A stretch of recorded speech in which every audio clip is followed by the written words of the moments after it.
quand tu arrives, tu peux pas demander aux gens qui étaient là depuis très longtemps d'être ton mentor. Tu peux pas t'attendre que quelqu'un qui était là pour 10 ans veut être ton copain. Parce que tu es dans un totalement différent moment de la vie. Tu veux toutes les réponses de toutes les questions, mais personne peut te donner ça. Il faut vivre. Il faut l'expérience en fait est aussi importante, quoi. Et j'ai appris que la plupart des gens, ils vont pas rester. Donc après 2 ans, et peut-être il déménage dans une autre ville en France où il revient. Tu l'as vécu ça du coup ? Oui, beaucoup. Et puis t'as un investissement émotionnel aussi en fait, je trouve, où tu t'essayes de construire cette amitié et puis en fait les gens se barrent, ils partent et it's like they're using you a little bit too. Ouais, pas forcément consciemment, mais oui, complètement. Oui, ouais. Non, c'est pas it's not on purpose, c'est pas consciemment, mais c'est aussi on a pas grand chose en commun. Ouais, je bosse, j'ai ma vie, mais quand t'arrives, t'as beaucoup de temps parce que souvent t'as pas un boulot. Ouais. T'as pas des amis. Et puis t'as cette étincelle où tu veux tout découvrir au début. C'est intense. Ouais. Et donc tu dois trouver les autres dans le même moment parce qu'ils veulent les mêmes choses. Ils veulent la même chose. Tu dois trouver des autres qui veulent sortir. Et c'est magique. C'était une période incroyable. Moi, j'adorais les 2 premières années. Mais moi, je suis pas là maintenant.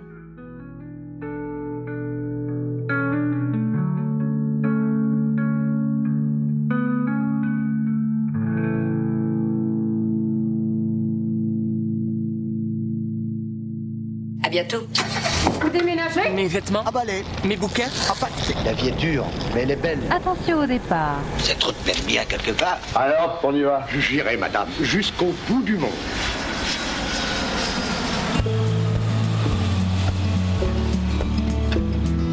On croit parfois qu'au bout de quelques années, on finit par devenir chez soi quand on vit à l'étranger. Mais que faire quand on reste, aux yeux des autres et parfois même aux siens, l'étrangère ? Caroline vit à Lyon depuis 8 ans. Elle y a trouvé l'amour, monté son entreprise et pourtant, elle continue d'observer la vie comme on goûte à un vin rare, avec curiosité, avec distance et avec cette conscience qu'on ne possédera jamais tout à fait son secret. Vous écoutez French Expat, un podcast de la rédaction de French Morning. Ah oui, et moi c'est Anne-Fleur Andrely. Allez, c'est parti, direction Lyon, en France.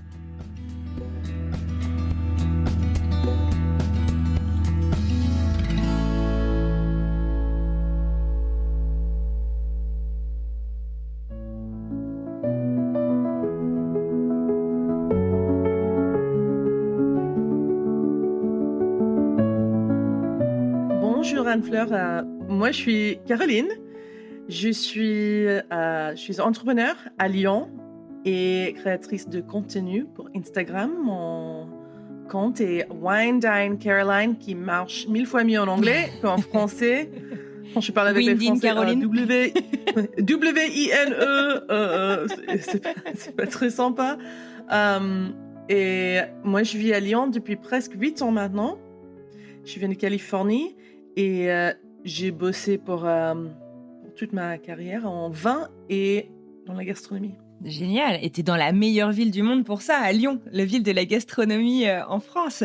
Bienvenue dans le podcast, Caroline. Oui, Lyon c'est une ville magnifique pour la bouffe, bien sûr, et pour le vin. C'est chouette. Et moi, mon activité, c'est le tourisme. On fait des ateliers, les dégustations du vin en anglais pour les touristes. Trop bien. Et donc, tu t'adresses principalement aux Américains ou à tout le monde qui parle anglais ? Tout le monde qui parle anglais, honnêtement, le base de nos clientèles sont américains. Cette année, c'est un peu compliqué. Je pense que les Américaines, ils voyagent un peu moins cette année, pour beaucoup de raisons. Donc, on voit plusieurs Australiens, les Anglais, aussi les gens du pays Nord. On a eu des Romaniens l'autre jour, donc c'est intéressant. Génial. Alors, tu le disais, tu viens de Californie. T'es née à San Francisco, c'est ça ? Il me semble que tu es passée par Londres et par Paris avant de t'installer à Lyon. Est-ce que tu peux me raconter un petit peu ton parcours et qu'est-ce qui t'a poussé finalement à poser tes valises à Lyon ? Oui, honnêtement, c'est une histoire un peu compliquée. J'ai grandi... Les meilleures histoires sont compliquées. Ouais. J'ai grandi à Silicon Valley, donc à côté de San Francisco. Quand j'ai eu 2 ans, on a déménagé à Londres avec ma famille. Et après, je pense que le mariage n'était pas très bon, honnêtement, entre ma mère et mon père. Ma mère, elle a déménagé avec moi et ma grande sœur, à Divonne-les-Bains. Ah, génial. Oui, juste pendant 1 an en France. Et mon père, il a nous rejoindre chaque week-end. Après cette année, ils ont divorcé et on est revenu aux États-Unis. Mais mon père, il est resté à Londres. Et quand j'ai eu 16 ans, j'ai déménagé à Londres pour vivre avec mon père. J'ai bien aimé Londres, c'est magnifique. Quand tu as 16 ans aussi, c'est cool de les suburbs de Silicon Valley à Londres, c'est n'importe C'est quoi. moins aseptisé. J'ai eu beaucoup plus d'indépendance. C'était incroyable. C'était vraiment incroyable. Et j'étais très contente à Londres. J'ai fait mes études là. J'ai fait mes études à Oxford. Et c'était là où j'ai appris le vin parce qu'on a des associations, des sociétés du vin à Oxford. Et j'ai fait dégustation à l'aveugle des Concords entre Oxford et Cambridge. Génial. Oui, c'est fou, c'était chouette. Et c'était là que j'ai vraiment commencé à apprendre le vin.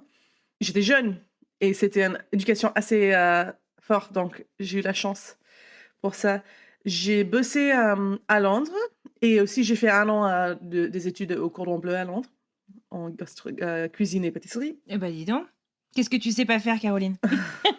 Honnêtement, c'était une période un peu bizarre à cette école parce que c'était avant ils ont construit la nouvelle école et c'était un peu pourri, honnêtement. On a fait... Ah ouais, c'est pas ton on a- meilleur souvenir, quoi. Non, j'adorais, j'ai passé un bon moment, mais c'était pas pratique. On a appris un truc une fois. Ah Et ouais, c'était pas tout. assez appliqué. Non. Et on a appris rien pratique pour avoir un resto. C'était voici une recette une fois. C'est tout. C'était fou. Ah ouais, d'accord. Ok. Mais j'ai appris pas mal de recettes très typiques. Et même lyonnais, je me souviens à faire un quenelle. Un quenelle de Ah, brochet ouais. qui est une recette lyonnaise c'est le brochet, c'est une poisson. Et c'est une recette qui personne fait à la main. C'est quelque chose qui, honnêtement, est un peu industriel parce que c'est pas facile à faire. C'est un tamis avec le poisson. On passe le poisson sur le tamis. C'est fou, mais c'est marrant. On a fait une fois et après, j'ai complètement oublié cette merdique recette jusqu'au déménager à Lyon. Et j'aime bien le quai et le brochet. C'est chouette, mais c'est marrant. Et alors, comment est-ce que tu es arrivée à Lyon au final? Donc, j'ai bossé à Londres pour un distributeur de vin pendant quelques années. Après, en 2012, j'ai déménagé en France pour 1 an. J'ai fait À Paris? Non, j'ai fait les vendanges à Saint-Émilion. Oh, C'était pas génial. mal. D'accord. Mais j'étais Ok. un peu plus au pair que vendangeur, mais ça va, c'était chouette. J'ai vécu dans un château de Bel-Air-Monange à Saint-Émilion. Pas Sympa. mal, pas mal. Après, j'étais une cuisinière dans les Alpes, dans un chalet. C'était une période où les Britanniques étaient vraiment bien installés. Aux Alpes, maintenant un peu moins après Brexit, mais j'étais à Sainte-Foy-Tarentaise, dans une petite station, j'adorais, donc j'ai fait cuisine pour un chalet là. Et après, j'étais une serveuse à Paris pour l'été. Ouais, donc c'était sympa, mais quand même, j'ai bossé 100% avec les anglophones. Donc, je n'ai pas vraiment amélioré mon français pendant cette année. Après, je suis revenue aux États-Unis, à San Francisco, propre cette fois, pour voir. Retour aux racines. J'ai quitté aussi les États-Unis quand j'étais jeune. Donc, 25 ans, 26 ans, je suis revenue. J'ai essayé pour 4 ans, mais c'était pas pour moi. Et je pense que j'ai pas compris pourquoi, je suis revenue en France, j'aime bien être étrangère. Et Ah ouais, tu penses que c'est un c'est une énorme part de mon sentiment qui te- identité. C'est une énorme part de mon identité parce que quand je suis revenue, j'étais personne. T'es plus commune, quoi. T'es a commoner. Oui, mais en Angleterre et en France, je suis jamais personne, je suis américaine. Je suis de l'américaine. C'est une grosse partie de mon personnalité et mon identité. Et c'est marrant parce que j'ai vu la même chose avec un copain qui est français, qui est un chef aussi. Et il est revenu en France pendant 1 an. Il n'était pas content parce que d'être un chef français à l'étranger, c'est un statut. Et l'instant qu'il revient en France, il perd cette statut. Il est juste un chef. Ah ouais. J'ai besoin de revenir pour comprendre ça. Et donc, j'étais aux États-Unis pendant Brexit, pendant la vote Brexit. J'étais aux États-Unis pour la première élection de Trump. Et à ce moment-là, c'était 2016, j'ai décidé, il faut quitter. Je dois revenir en Europe. Je dois m'installer en France avant Brexit, parce qu'on a eu quelques années Parce que j'ai un passeport britannique après des années. Ah, ok, d'accord. Donc, ça te Ouais. permettait de pouvoir t'installer facilement Et oui, donc point en de vue immigration. 2017, je suis revenue en France. J'ai passé l'été à Paris. J'aimais pas trop. J'ai pas trouvé les amis. J'ai pas trouvé un boulot. Et j'ai fait 2 semaines à Lyon dans une école française pour voir mes amis dans les Alpes. Parce que c'est à côté. Quand j'étais ici, j'ai pensé, oh, j'imagine je peux trouver un boulot en vin à Lyon. Peut-être je vais déménager là. Peut-être ça serait un peu plus facile. Spoiler, c'était pas facile.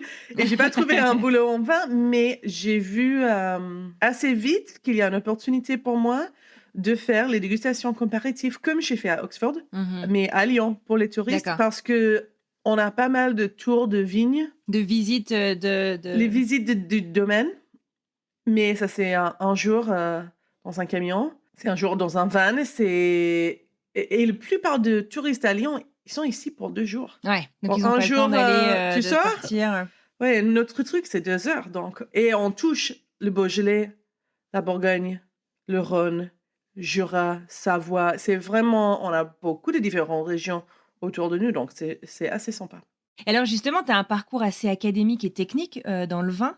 À quel moment c'est devenu une passion pour toi, en fait, à transmettre aux autres? Le métier du vin est plus vaste que la plupart des gens imaginent. On pense beaucoup de sommelières qui sont le tip of the iceberg. C'est Ah oui, vraiment. d'accord, c'est pas du tout la majorité Non, des gens qui bossent c'est les là-dedans? gens qui nous servent au resto. Ça, c'est un très petit partie de cette métier.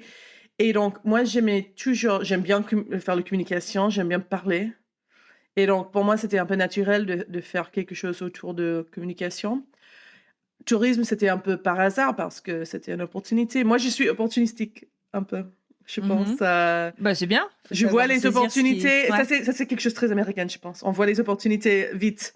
Les Français, peut-être un peu moins. Mais j'ai eu une opportunité ici et j'en ai pris. Mais ta passion en soi? Oh, je sais pas, c'était à Oxford. Ouais, c'est là que ça s'est révélé? J'aime bien boire et j'aime bien manger. Je suis gastronome, toujours. Ouais, je suis bon vivante, c'est normal. Non, mais à Oxford, c'était vraiment là. J'ai eu une éducation, comme j'ai dit, assez différente. On a goûté avant le match contre Cambridge, on a goûté 40 vins par semaine à l'aveugle. Et aussi, j'étais sorcière. I was a wizard, you know. J'étais forte. C'est une vie passée. Maintenant, j'ai perdu totalement cette. Ah ouais, c'est fini? Oui, c'est quelque chose. Il faut pratiquer. Il faut pratiquer. C'est comme toutes les. What's a skill? How do I say that? Des compétences, des Ouais. Donc c'est comme toutes les compétences. Il faut le garder. ouais, Il ça faut se pratiquer. travaille. Tu peux Ouais. avoir le talent, mais si tu Ouais. le travailles pas, Mais- ça se perd aussi, quoi. I was awesome. Ouais. Ah! Et donc ça c'est motivant aussi. Tout le monde aime bien les choses qu'on est bon. Donc Ouais, bien sûr. honnêtement, Londres c'est le meilleur marché du vin mondial. Et c'était Ah ouais, toujours. pourquoi? Alors ça, c'est un hot take. Vas-y, I raconte know. pourquoi. Les Français n'aiment pas ça, mais c'est la réalité. Mais en France, on n'a pas le meilleur marché. On a un marché français, c'est ennuyeux. On boit presque jamais le vin italien. On boit rien que le vin locaux. Moi, je connais pas mal de Français qui connaissent rien que le Rhône et Beaujolais. On boit pas même le Bordeaux à Lyon. C'est interdit. Et Parce que c'est quoi? Parce que faut parce prendre que c'est Bourgogne, parce que c'est à l'autre côté? but du monde. C'est pas possible. En Bordeaux, on boit pas la Bourgogne. Oui, donc on est très local ici, et donc en Angleterre, historiquement, ils ont pas fait le vin. Et ils ont acheté le vin de tout le monde, qui au début, c'était la France et l'Italie, Espagne, mais depuis 40 ans, ça c'était tout le monde. Et donc c'est un marché qui est très dynamique. Et même aux États-Unis, on boit le vin de Californie, on boit le vin français, Argentine, italienne, mais c'est pas, on boit pas le vin de Croatie, on boit pas le vin de Sud-Afrique nécessairement aux États-Unis. Ça existe, mais c'est assez, ouais, c'est plutôt américain, Sud-Amérique et européen, Ouest. Mais en Angleterre, c'est tout. Et donc c'est un très très bon marché pour apprendre le vin. D'accord. Ah bah ouais, du coup, tu as accès à tout, T'as accès à tout. et en termes de prix aussi, ça doit être un peu plus C'était mieux avant le intéressant. Brexit. C'était Ouais. ouais. Ouais, j'imagine. D'accord. Mais parce qu'il y a un énorme marché et c'est très compétitif aussi. Ok. Écoute, tu m'apprends quelque chose. Je te remercie. Alors, du coup, tu nous parlais de ton business que tu as lancé à Lyon. Ça s'appelle Lion Wine Lyon. Enfin, je sais pas comment on Oui, dit. Lyon Wine Lyon Tasting. Wine Tastings en 2018. Est-ce que tu peux me parler justement du lancement en fait de ton business les premiers mois? Tu me le disais que finalement ça fait partie de ton identité d'être étrangère et c'est quelque chose qui te porte, qui te fait du bien d'une certaine manière. Il y a aussi donc être étrangère qui se lance dans l'entrepreneuriat en France. Est-ce que tu peux me raconter un peu ce cheminement? Honnêtement, c'était pas mal pour moi parce que mon premier copain, qui je pense que ça c'était vraiment son job dans ma vie, il a fait tous mes papiers pour Son moi. rôle. Ouais. Yeah. Donc, Merci, monsieur. yeah, thanks, Ok. Guillaume.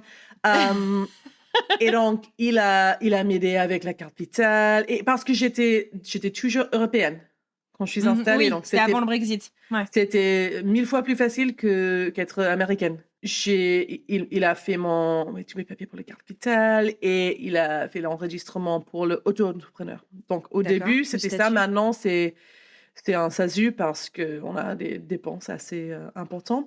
Ouais. Mais c'est pas difficile d'enregistrer pour un auto-entrepreneur. C'est très facile. C'est bien que tu le dises parce que c'est quand même beaucoup le cliché que l'administration française est tellement Ouais. compliquée, lente, tout ce que tu veux. Il y a peut-être un fond de vrai aussi. Mais du coup, tu dis que ça a été quand même assez simple, en tout cas du point de vue administratif. Oui. Donc, le micro-entreprise ou auto-entrepreneur, je sais pas qu'est-ce qu'il s'appelle maintenant, mais c'est très simple. Mais tu peux pas déclarer des dépenses. Donc, tu payes que un pourcentage, c'est 24 sur tes chiffres, mais tu peux pas faire les dépenses. Tu peux pas, ça veut dire write-off, tu veux dire? Yeah, you Tu peux can't write pas- off anything. Yeah. Ah ouais? Oui, c'est très bon pour. Imagine, t'es un yoga teacher, ou c'est très bon pour les services, pour les petites activités. Donc, si tu vends quelque chose à faire à la en main, freelance et c'est que t'as pas un beaucoup de plus frais au petit, quotidien. oui. Donc, c'est pas mal et c'est pas mal pour commencer, mais dès que tu dépasses les chiffres, t'es dans le TVA, tu dois changer le statut, oui, c'est compliqué. D'accord, là ça C'est devient un peu plus compliqué, oui. compliqué. Ouais. Et alors, comment est-ce que tu t'y es prise justement pour atteindre cette audience, et c'est aussi, je sais pas si tu connais cette expression, mais c'est couillu d'aller parler de vin en tant qu'américaine en France à d'autres personnes. Comment est-ce que ça s'est passé? Comment est-ce que tu t'y es prise et comment ça a été reçu peut-être autour de toi? Donc ça, c'est une raison. J'ai jamais essayé d'attraper les clientèles français. Ouais, ils sont trop snobs pour ça. Ils Ils accepteraient pas. ils sont pas intéressés d'apprendre le vin américain. Et moi, j'ai jamais essayé, honnêtement. Et je vais jamais essayer. C'est pas intéressant. Aussi, c'est évident que les touristes, ils ont plus d'argent que les locaux. En tout cas, on a un différent budget quand on voyage. C'est pas la même chose. Moi, je vais pas payer pour la même chose quand je voyage que quand je suis chez moi. C'est pas la même chose. Donc, au début, dans le nom du business, Leon Wine Tasting, c'est référencement, c'est Google. Je suis sur Viator, TripAdvisor, c'est la même chose. Je suis sur Airbnb Experiences. Je prends peut-être 30% de mes clients sur ces réseaux, mais honnêtement, ça c'est très important de comprendre. Il prend une énorme quantité d'argent. Il prend 30% de ton Si tu peux billet. t'en passer, Et c'est après, mieux, quoi. ils utilisent cet argent pour faire les ads, les pubs contre nous. Donc c'est pas très éthique. Moi, je vous conseille de chercher, faire les recherches sur TripAdvisor. Ça va. Mais après, passer direct. Parce qu'on est des petits business, on a des petits chiffres, et quand 30% vite disparaître, c'est assez lourd. Donc, référencement direct est toujours mieux. Alors, moi, j'ai bossé fort sur le site web. J'ai pas trouvé que les réseaux sociaux sont très efficaces pour les activités touristiques comme ça. Donc, c'est vraiment, c'est référencement, c'est Google. Ah ouais, donc c'est une skill que tu avais déjà ou tu as appris un peu en faisant? Non, j'ai embauché une fille ici à Lyon qui était américaine, qui est toujours américaine, mais elle a déménagé, mais elle m'a créé une stratégie et après elle a m'enseigné comment faire. Et honnêtement, c'est pas très difficile. C'est pas très difficile et c'est assez important. Ouais, c'est clair, c'est super important. C'est super important, mais c'est pas très difficile. Et c'est un boulot qui est lent. Donc, il y a rien qui est immédiat. Si tu veux immédiat, il faut payer pour les pubs, mais moi, j'ai pas le même budget que TripAdvisor.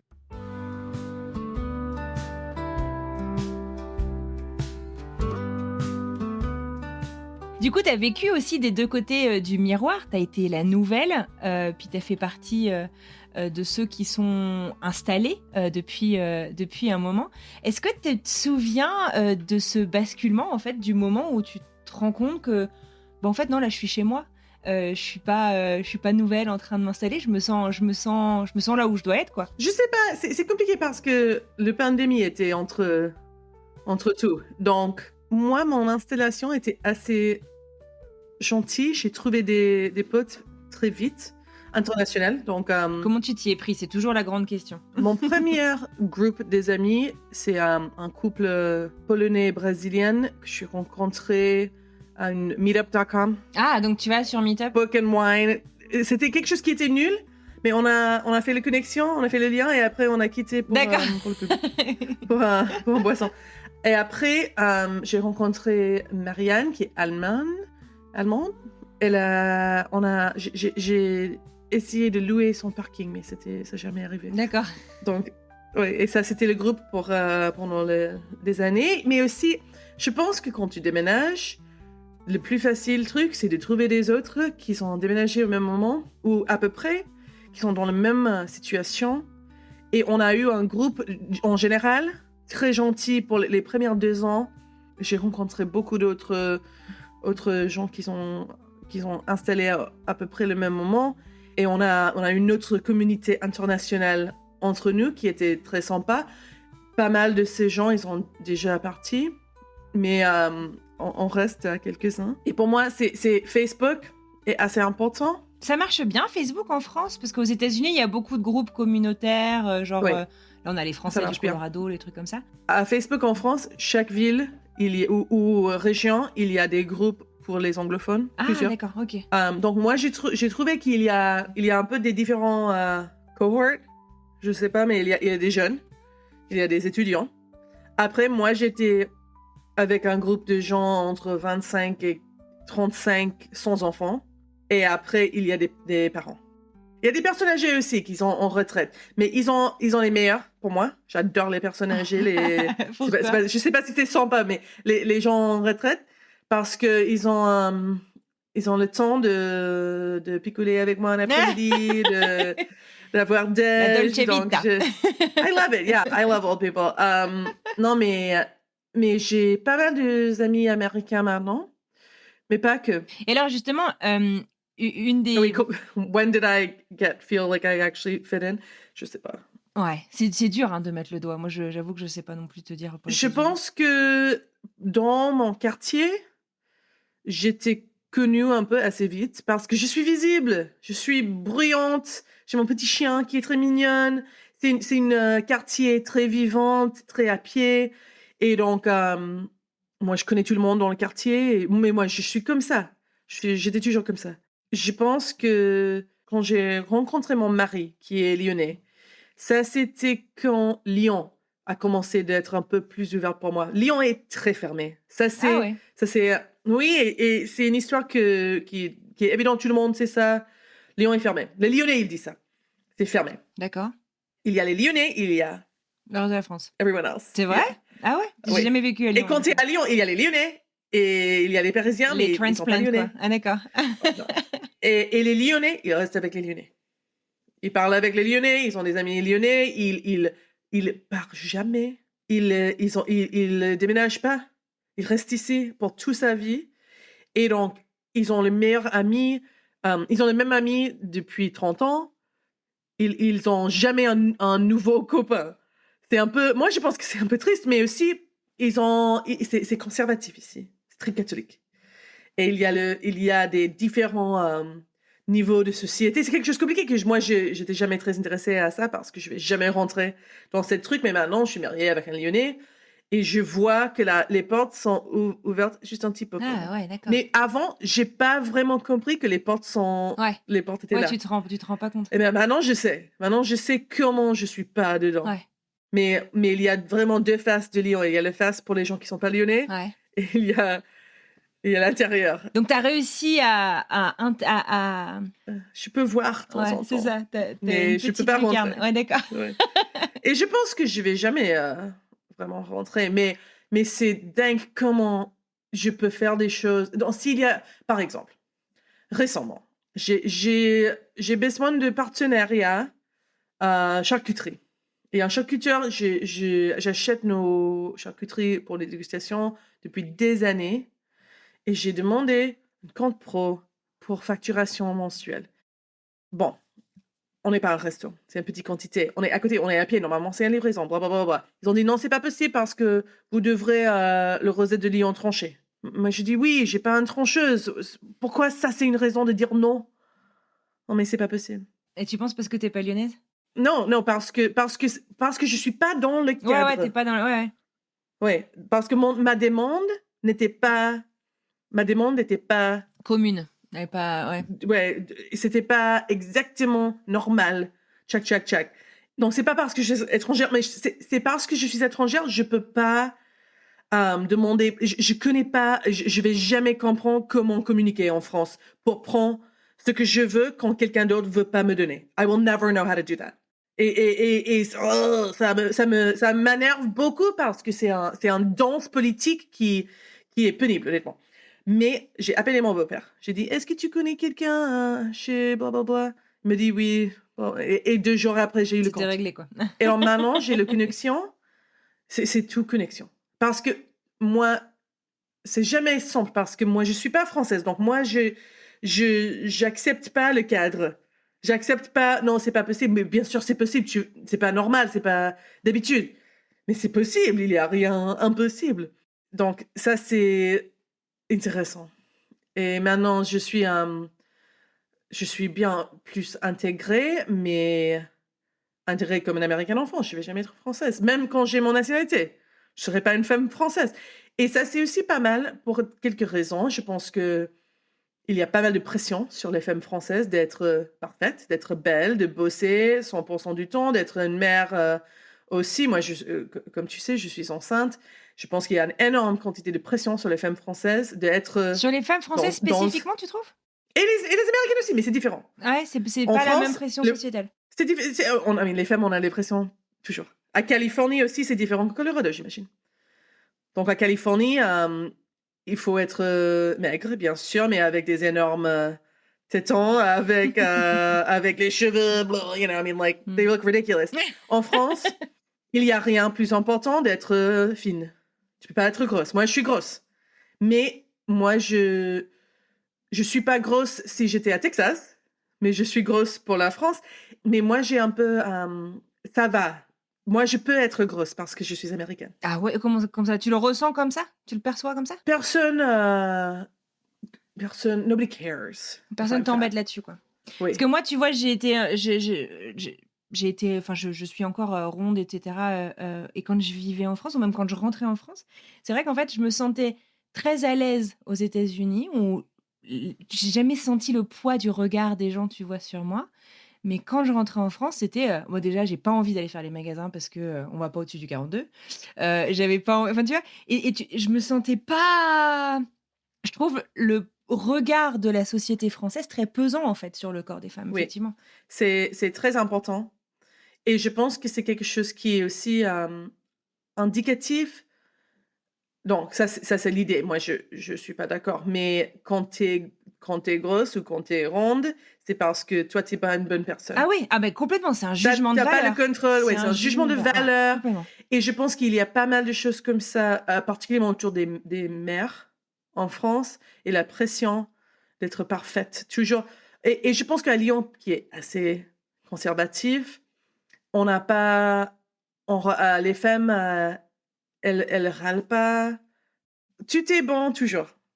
Tout est parfait, toujours. Et moi, je pense que ça c'est un peu dangereux parce que c'est pas réalité et on doit sentir nos sentiments, on peut râler de temps en temps. Je sais et il y a des différents niveaux de... Ouais, les Français aiment bien râler quand même. Oui, Tu on peux aime bien compter sur râler, eux. mais c'est intéressant. Je trouve que les Lyonnaises, elles sont... Et peut-être entre eux, elles râlent. Mais avec moi, pas. Ah ouais, comme si tu fais pas partie du inner circle et donc on va pas... D'accord. C'est intéressant. Oh là là. Écoute, on va essayer de percer les mystères des Françaises et des Lyonnaises avec toi aujourd'hui. Non, mais j'adore Lyon aussi. Et c'est une belle ville avec beaucoup de mystères. Et j'ai des bonnes relations avec les Lyonnais. J'ai marié un Lyonnais. Mais quand même, je peux rester ici. Je vais rester ici pour toute ma vie, j'imagine. Et je vais rester américaine. Est-ce que ça te fait ça, toi aussi? Tu vois, moi, je vis aux États-Unis depuis une quinzaine d'années. Je me sens française aux États-Unis, mais quand j'arrive en France, je me sens très américaine en France, en fait. Tu vois, je veux dire, au bout de certaines années, en fait, du coup, tu te sens un Ouais. peu en décalage partout, finalement. Moi, c'était pas confortable pour moi de revenir aux États-Unis, à Californie. Mais je peux pas dire que j'étais très française à ce moment-là, mais j'étais européenne. Ouais, tu te sentais quand même en décalage. Oui. Et maintenant, quand je suis là, c'est étrange. Pour moi, c'est bizarre. Like, je comprends pas pourquoi c'est comme ça. Mais moi, j'étais vraiment une adulte très, très peu de ma vie là. Moi, j'ai vécu en Europe pour plus que moitié de ma vie maintenant.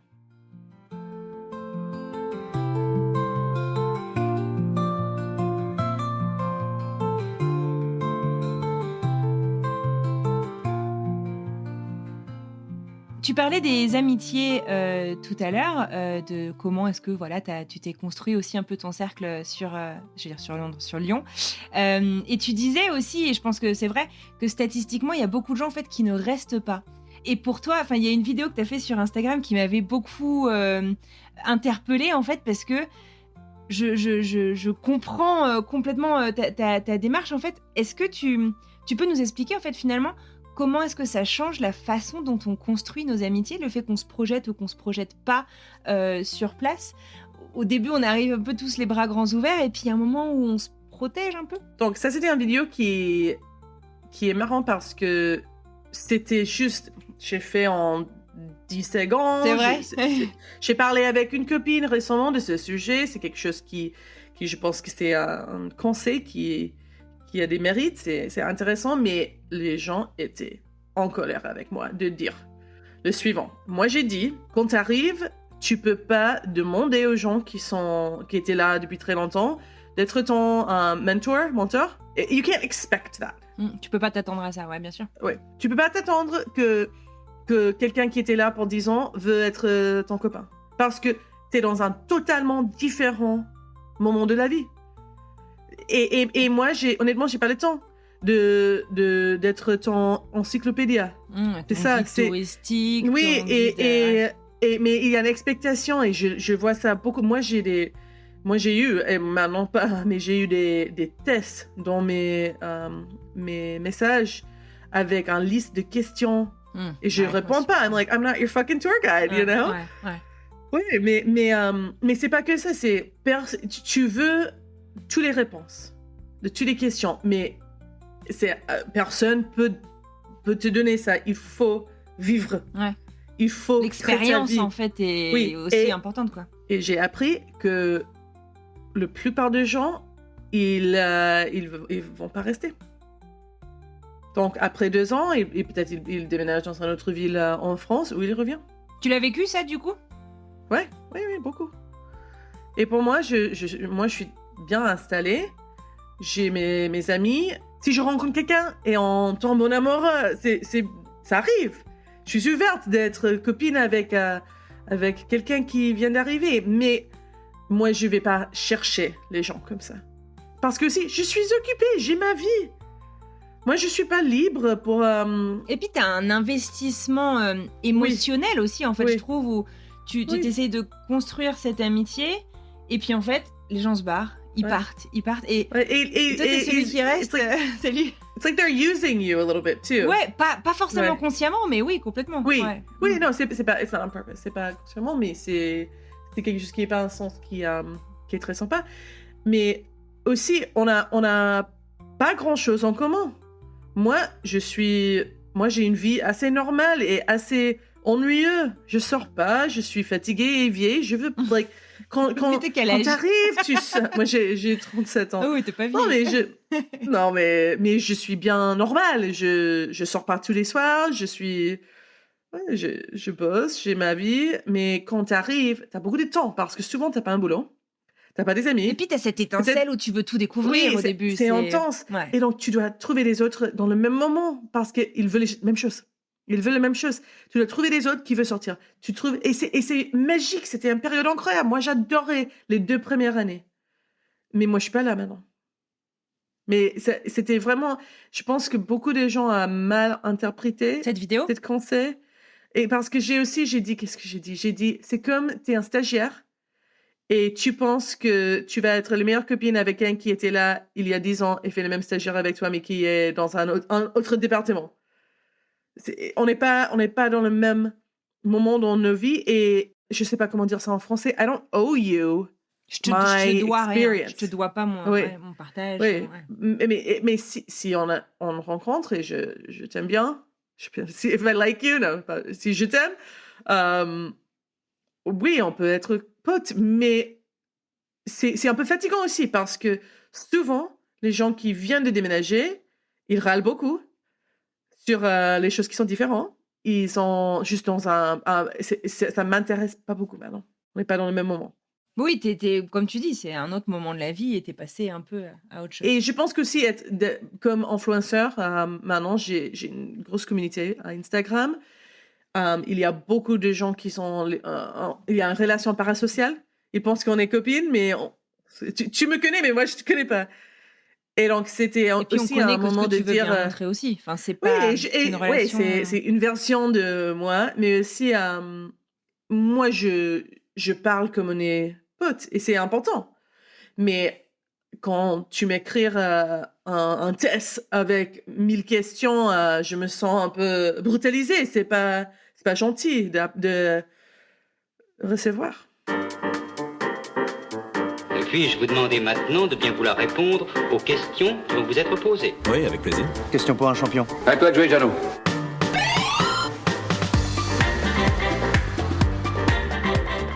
Écoute, je te propose qu'on fasse une petite pause dans notre conversation et on fait un petit intermède de Fire Question. Tu sais ce que c'est? Ok, non. Non? En gros, c'est quelques questions rapides pour essayer de te découvrir autrement, que tu réponds de manière spontanée, avec le cœur, on espère. Cool. Ok. Première question, puisqu'on parle de vin, quel est le vin qui te ressemble le plus? Oh, je t'ai jamais demandé ça. Ressemble. Riesling, Allemagne. Ah ouais? Ok. Ouais. Parce que je suis blonde, donc c'est blanc. Douce, mais Du caractère. acidulée. Ok. Complexe. Ouais. Et underestimated. Sous-estimée. Hmm. Ok. Ouais. Donc pleine Et de cher. surprises du coup. Et cher.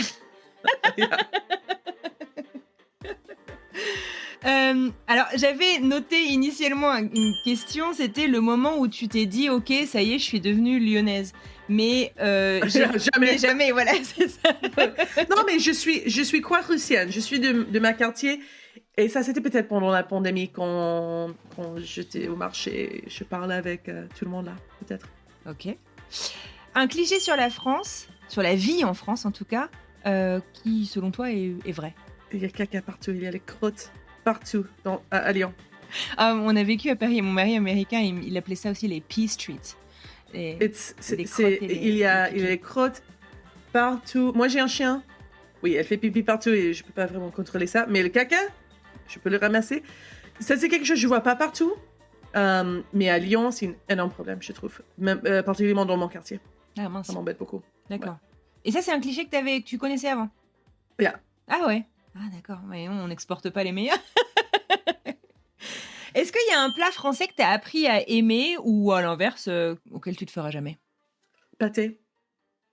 Le pâté, c'est pas quelque chose on mange beaucoup aux États-Unis. Ouais. C'est pas quelque chose qui est vraiment. Ça coûte très cher aux US d'ailleurs, trouver du pâté, du bon Ouais, pâté. mais c'est juste pas notre truc. Mais à Lyon, Ah bah oui, tu m'étonnes. pâté en croûte, pâté croûte.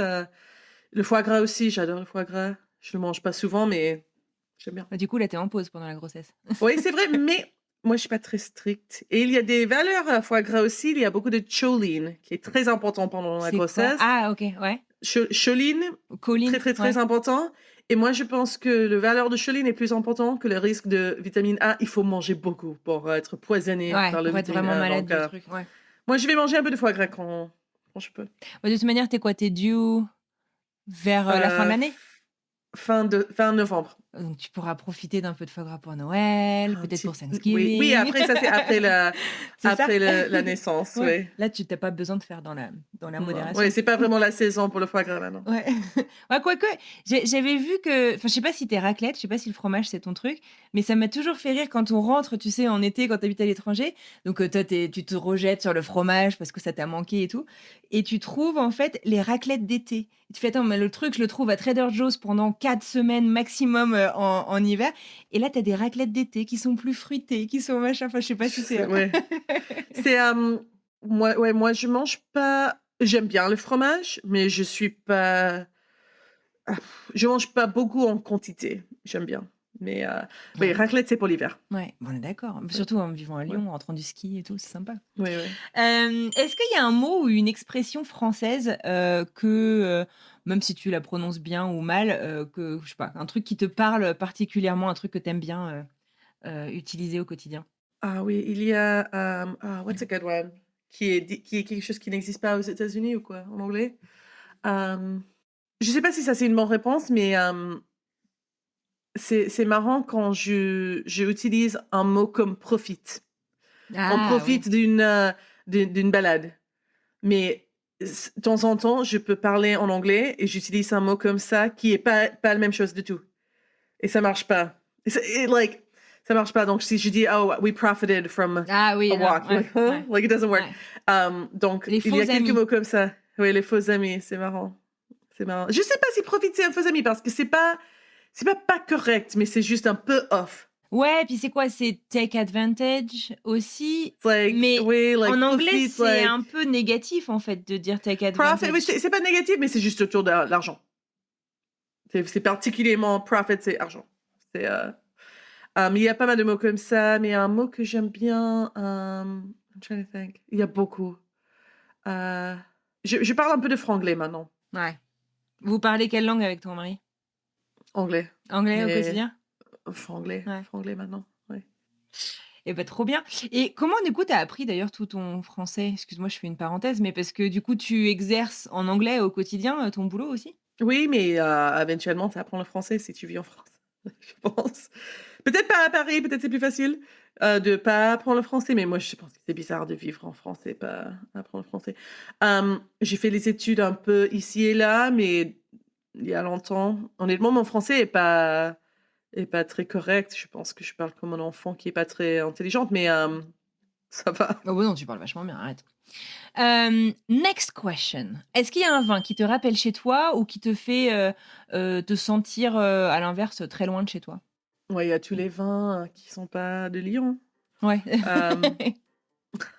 Honnêtement, c'est marrant parce que moi, j'ai fait mes vendanges à Bordeaux et j'ai bu beaucoup de Bordeaux en Angleterre quand j'ai appris le vin, mais on le boit presque jamais ici. Donc, pour moi, c'est peut-être le Bordeaux. Ouais, petite nostalgie. J'aime bien le Bordeaux, Ouais. et mon mari, il est caviste. Ah oui, d'accord, vous Et êtes tous les deux dans le domaine. Oui, il a beaucoup de très bons Bordeaux et il le boit jamais. Donc moi, j'ai dit, bon, on va avoir un steak pour boire un peu de Bordeaux. Non, c'est trop fort. Come on. C'est vrai. C'est trop bon, oui, qu'est-ce que tu dis? Alors, ben justement, en parlant d'accord mets-vin, donc nourriture-vin, est-ce que, je sais pas, il y a un accord hyper improbable que t'adores? Ou une association? Honnêtement, la champagne avec tout ce qui est junk food. Ah ouais? La champagne avec fish and chips, yeah, fried chicken. No way. Oui, parce que c'est pétillant. Donc les boules sont très bons avec des choses gras. Il y a beaucoup d'acide, donc très bon avec des choses gras. Honnêtement, les pizzas avec un bon vin, c'est magnifique. Moi, je pense que c'est chouette de profiter de ta cave. Si tu as une belle cave, il faut pas attendre les Noël. Les grandes occasions anniversaires. uniquement. Hein. Si tu as une mauvaise journée au boulot, boire un bon vin avec un pizza le soir, c'est pas mal. Ça peut sauver le jour. Trop bien. Dernière question. Est-ce qu'il y a un mot français du vin qui t'a fait galérer? Je te donne un exemple, moi, qui m'a fait toujours mourir de rire. Quand je vais dans un magasin de vin aux États-Unis et que les gens comprennent que je suis française, très souvent, on me demande de prononcer Chassagne-Montrachet. Je dis, oh, Okay, comment vous yeah. dites ça? Comment vous dites ça? Et donc, je sais pas, je me demande, est-ce qu'il y a un mot qui est plus difficile? C'est Borgueil. Saint-Nicolas de Borgueil. Borgueil, écureuil, les mots comme ça, c'est pas facile. Non, mais maintenant, ça va. Je pense que Bah oui. je suis... Mon prononciation est OK. Donc. Bravo, c'est gagné! Bien joué, les gars. Tu le disais tout à l'heure, tu viens d'annoncer une grande nouvelle sur tes réseaux. T'attends un bébé, félicitations. Oui. Comment est-ce que tu merci. vis cette étape de... Je pense en fait, tu sais, quand on... Parfois, hein, je ne veux pas mettre de mots dans ta bouche, mais quand on commence à penser filiation, avoir un bébé, etc., vivre à l'étranger, on se pose aussi des questions par rapport à nos racines parfois. Est-ce que c'est le cas pour toi? Comment est-ce que tu vis tout ça? Moi, je pense que le truc qui est serait intéressant, et j'imagine que tu as la même chose, c'est un peu bizarre que mon enfant sera français et pas vraiment américain. Donc, tes enfants sont américains, oui? Oh, ouais, ouais, ouais. Ouais. Enfin, il Ça, est c'est intéressant. franco-américain, mais Oui, son mais quotidien est américain. ouais. Donc ça, c'est... I'm like, I'm gonna have a French kid? What? Euh, Non, honnêtement, je pense que, en comparaison que les États-Unis, on est bien ici. On a beaucoup de support gouvernemental. Bien sûr, c'est moins cher d'avoir un bébé. Moi, j'ai fait le FIV, qui était presque gratuit. Donc, il y a des valeurs de rester ici. L'éducation ici, je pense que c'est très bon. Quand même, c'est un peu cadré. Donc, moi, je vais vraiment essayer de garder un peu d'esprit américain, d'ouverture, d'opportunisme un peu, mais peut-être pas trop. De prendre la parole, parce Oui, qu'en France, on nous visse un peu quand même, un peu à l'école. oui, je pense que ça serait intéressant. Mais je sais pas, j'ai jamais fait ça avant. J'ai un chien, c'est pas la même chose. Ouais. Et elle est pas très bien éduquée, donc on verra. On verra. Non, mais je pense que je suis prête de. C'est intéressant parce que c'est un moment où j'ai beaucoup de gens qui viennent d'arriver à Lyon qui veulent me rencontrer par Instagram. Et moi, je cherche des nouvelles copines, mais je cherche des copines qui sont dans la même situation que moi. Donc, Ouais, vous traversez les mêmes moi, je suis choses. plus intéressée de chercher des copines françaises qui sont enceintes aussi. Et on peut avoir nos bébés un peu au même moment dans le quartier. Donc, tout est un peu plus petit pour moi maintenant. Donc, ça, c'est bien, je pense. Ah bah, c'est super. Et alors, tu parles justement de cette culture, tu vas donner naissance à un enfant français, franco-américain, mais français aussi. Est-ce que tu as des idées de ce que tu veux transmettre justement de ta double culture alors j'allais dire américano-française, mais peut-être américano-européenne aussi à ton Oui. enfant? Je pense on va voyager beaucoup. Je sais pas si on va visiter les États-Unis pendant cette administration parce que mon mari, il est moitié iranien. Et donc, il a un visa particulier. Et je pense que, je sais pas, moi, je suis aussi très audiblement, je Ouais, sais pas si c'est le mot, contre Trump. ouais. Donc, Vocal, ouais. je me sens pas très en sécurité maintenant de revenir. Donc, ça, c'est triste, très triste. Ça me blesse beaucoup d'imaginer que mon enfant va pas visiter les États-Unis plusieurs fois par an ou même une fois. Mais je pense que jusqu'au ça c'est terminé, je pense qu'on va rester ici. Donc ça, c'est très triste. Non, mais je veux bien. Je pense qu'aux États-Unis, on a une imagination comment la vie peut être. Et on peut vraiment imaginer des autres façons de vivre. On peut imaginer des différents boulots. En France, on est cadré. On est un peu coincé, je trouve. Il y a une façon de faire des choses. Et si et un alternative n'existe pas. Et ça, c'est la raison beaucoup de Français, je pense, déménagent aux États-Unis pour cette ouverture d'esprit et des idées. Et c'est un peu dommage parce que je pense qu'avant, peut-être, je sais pas quand, mais avant, les Français étaient les meilleurs artistes, les meilleurs philosopheurs, mais on a vraiment perdu quelque chose, je pense. Et je sais pas comment gérer ça avec l'enfant, mais juste de dire, même s'il y a des règles, on doit comprendre que c'était fait par les humains et il y a toujours des autres façons à faire quelque chose. Et il y a beaucoup de différentes façons à vivre dans le monde. Moi j'ai étudié archéologie et anthropologie, ça c'est mon bachelor. Et donc je suis très intéressée comment comment faire la vie dans les autres époques et dans les autres pays. Je veux bien voyager et je pense qu'il y a ici, ça peut être un peu coincé. Il y a qu'une façon à faire quelque chose et j'aime pas ça. Ouais. Donc, Ouais. ça, c'est important Ouais. pour moi. Montrer que impossible n'est qu'un mot, quoi. Oui, et aussi, je pense que les Français sont obsédés par les formations, par les Ah ouais. qualifications. Oui. Et moi, je ouais. trouve que maintenant, on peut apprendre ce qu'on veut avec YouTube, honnêtement. Donc, moi, je pense qu'il y a pas mal de limites qui sont un peu fausses ici. Mm. Et que tu trouves plus en France qu'aux États-Unis? Oui. Aux États-Unis, on est plus, Ouvert là-dessus?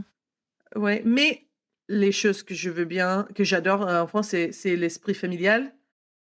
La communauté est très importante ici.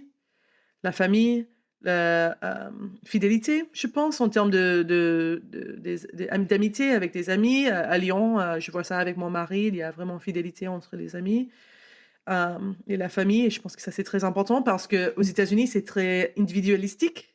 Et cette idée que rien n'est impossible est un peu individualistique aussi, un peu opportuniste. J'ai dit 2 fois maintenant que je suis un peu opportunistique et je pense que ça, c'est quelque chose qui peut être mal aussi. Donc, c'est quelque chose qui est un peu neutre en théorie, mais il faut être un peu opportunistique si Pour tu veux avancer, être, ouais, si tu veux avancer, mais aussi il faut se souvenir qu'on est tous ensemble aussi.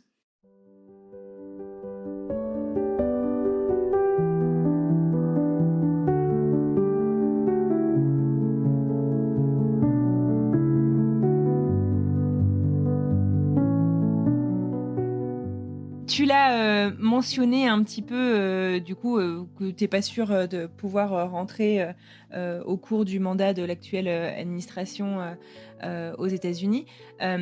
Comment c'est justement d'être américaine hors de France actuellement? Je pense à ça parce que tu es beaucoup sur les réseaux sociaux, on voit des vidéos partout qui pullulent, en tout cas moi dans mes feeds, où tu vois des Américains qui disent non, j'ai pas voté pour lui, non, machin, et qui se sentent obligés de se justifier. Est-ce que c'est quelque chose que tu ressens? Moi, j'étais toujours assez visible sur mes valeurs.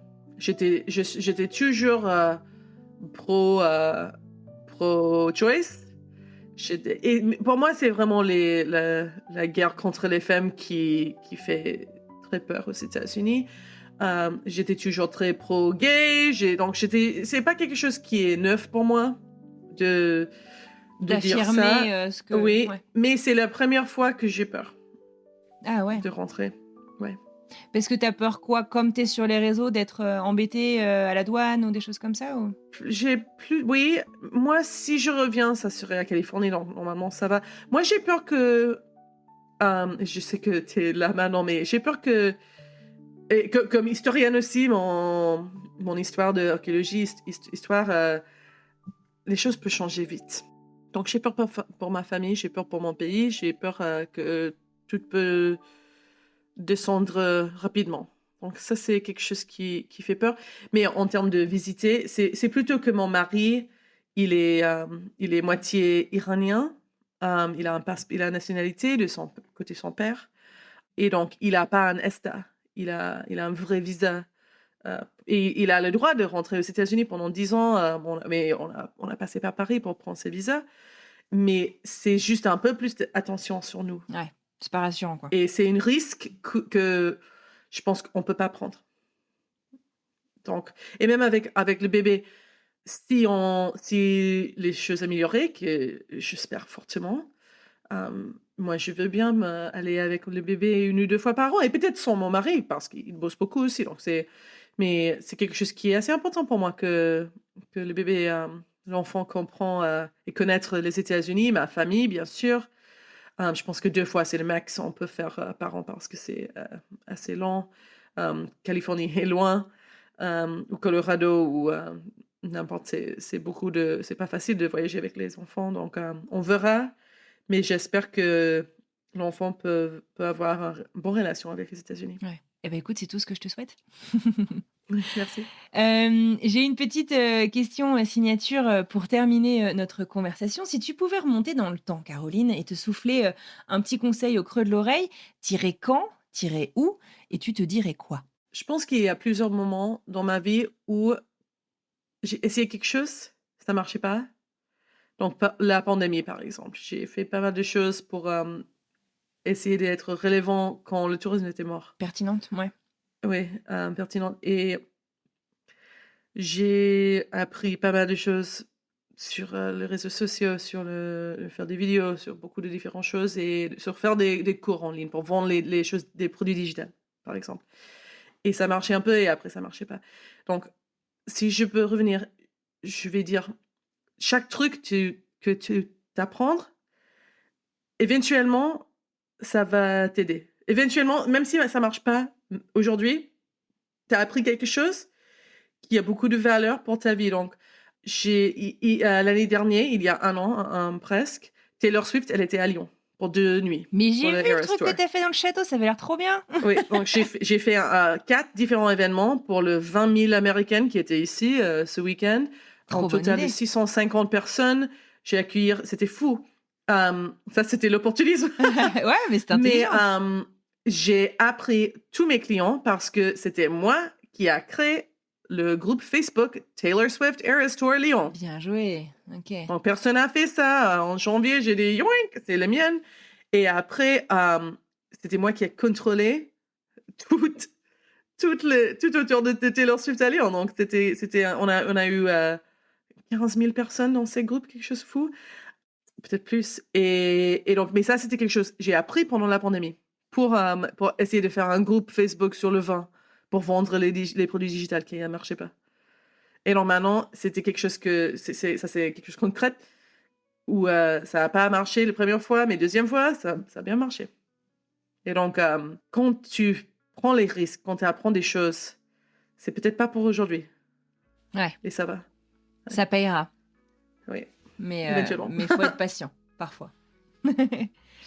Eh ben écoute, génial. Je te dis un grand merci. Qu'est-ce qu'on peut te souhaiter du coup là pour le futur? Une grossesse, que tout se passe bien. Et moi, je viens de lancer une podcast moi-même. C'est autour de la cuisine, la gastronomie française et le vin avec ma copine Emily Monaco, qui est historienne et journaliste à Paris. Et donc, je pense que ça peut être marrant pour les Françaises parce que on va faire beaucoup de myth-busting. Ok. Et notre premier épisode autour du baguette, de la baguette. La baguette, ouais. De camembert, champagne, on a pas mal de sujets. C'est sympa et vous pouvez le trouver sur YouTube ou tous les podcasts. Donc c'est Il s'appelle vidéo et audio. Oui. Ok. Il s'appelle The Real Fishwives of Paris. Ah, j'adore. Trop bien. Écoute, je mettrai le lien dans la description de cet Merci. épisode. Comme ça, si vous voulez retrouver le podcast, vous pourrez aller écouter Et ça directement. je suis sûre que même les Français vont apprendre des choses. Ouais. Et puis surtout, on va rigoler, je pense. C'est marrant. Ouais. Écoute, Caroline, je te dis un grand merci. Et puis, je te souhaite du coup une super aventure avec ce podcast. Et puis, que tout le Merci. reste continue à rouler. Et merci beaucoup de m'accueillir, Anne-Fleur. Merci. Avec plaisir. Bonne journée.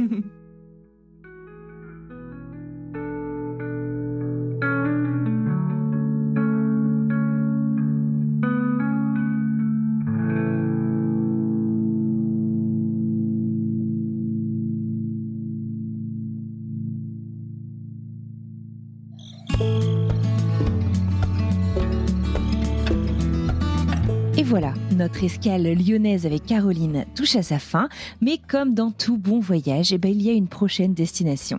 La sienne, c'est The Real French Wives of Paris, son podcast, dont elle nous a parlé un petit peu dans l'épisode, à retrouver sur toutes les applications de podcast puisqu'il est lancé dès aujourd'hui, le 16 septembre. Je vous mets le lien dans la description. Et puis, si ce petit bout de route ensemble vous a plu, je vous invite à offrir, vous aussi, à French Expat vos 5 étoiles sur votre appli d'écoute. C'est notre passeport pour continuer l'aventure. La semaine prochaine, on revient du côté des États-Unis et on s'envole direction la Californie. Je vous laisse découvrir un petit extrait.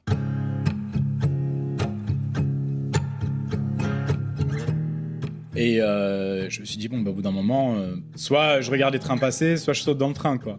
Donc je me suis donné la chance de pouvoir prendre le temps de tenter l'aventure, quoi. Vraiment, c'était ça l'idée, c'est de me dire, je sais que ça va être difficile, ça va probablement pas marcher dès le début, mais je tente l'aventure, photo, vidéo, c'est ce qui me fait vibrer, let's go.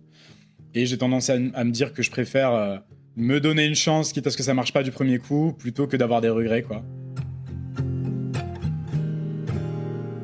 Voilà, c'est tout pour aujourd'hui. Je remercie à nouveau Caroline pour son temps passé avec nous. Et puis merci infiniment à vous de nous avoir écoutés jusqu'au bout.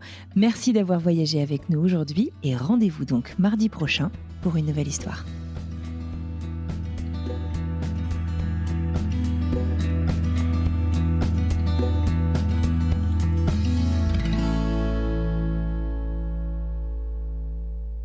Je tousse et je... I don't even know what sneezing is.